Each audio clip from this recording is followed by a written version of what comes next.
Definire come trasmettere significati piuttosto che bit. Ne parliamo con Eleonora Grassucci dell'Università di Roma La Sapienza. Ciao Eleonora e grazie di essere qui. Ciao Lorenzo, grazie dell'invito.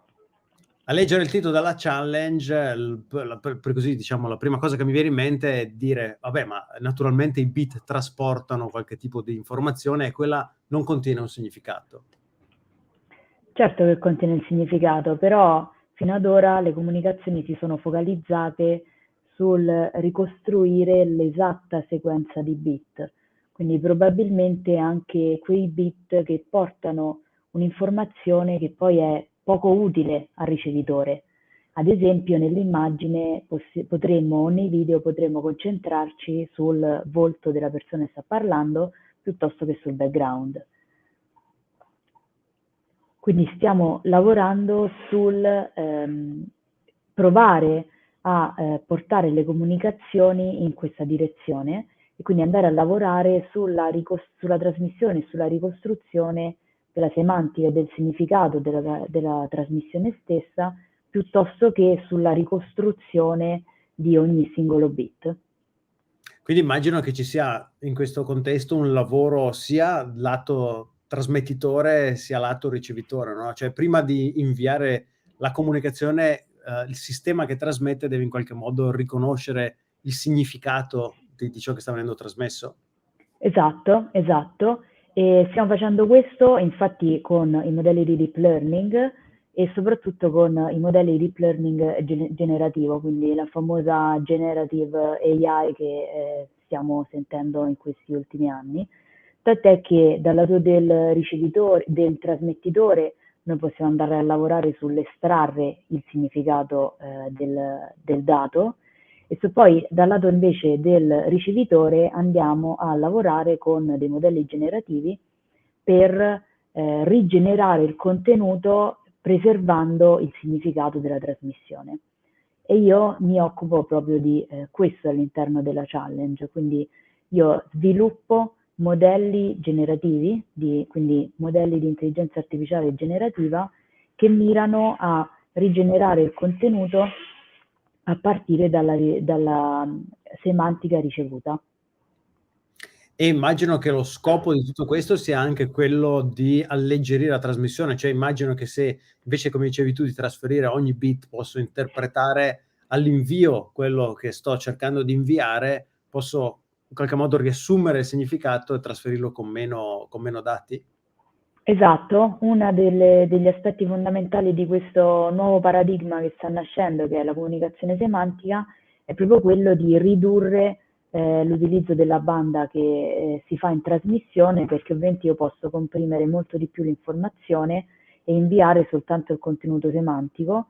Perché? Perché dal lato del ricevitore poi avrò un modello di intelligenza artificiale generativo molto potente che può andare a rigenerare sia il contenuto semantico che abbiamo trasmesso, sia tutto quello che non è stato trasmesso, perché appunto abbiamo un modello molto potente e non abbiamo più bisogno di ricevere tutti i dettagli della trasmissione. E anche la costruzione del contenuto semantico all'invio viene fatta con un sistema di intelligenza artificiale o ci sono altri metodi? Viene fatto con un sistema di intelligenza artificiale e soprattutto perché i sistemi di intelligenza artificiale al momento si sono dimostrati veramente molto potenti nel fare questo rispetto ai metodi classici che venivano utilizzati prima. Quindi in realtà hanno un po' scalzato, lasciami dire, i metodi precedenti perché riescono a lavorare con dati ad alta qualità, una grande quantità di dati e insomma siccome il mondo sta tendendo verso quella direzione, quindi avere tanti dati di alta qualità, multimodali, quindi il video abbiamo l'immagine e l'audio insieme e tanti esempi del genere, i modelli di intelligenza artificiale sono diventati sicuramente al momento lo stato dell'arte per fare queste cose. E un'altra cosa, un'altra curiosità che mi viene quindi è, immagino che la potenza di calcolo necessaria, soprattutto per fare l'encoding forse più che il decoding all'altro estremo, difficilmente uno ce l'ha sul proprio dispositivo, no? Anche nell'ottica immagino di avere questo servizio portabile, quindi che posso far girare anche su un cellulare. Quindi c'è comunque un lavoro lato server, cioè Da qualche parte il bit completo deve arrivare perché l'intelligenza artificiale lo possa elaborare ed estrarne il contenuto semantico, o idealmente succede tutto sulla macchina che invia la trasmissione?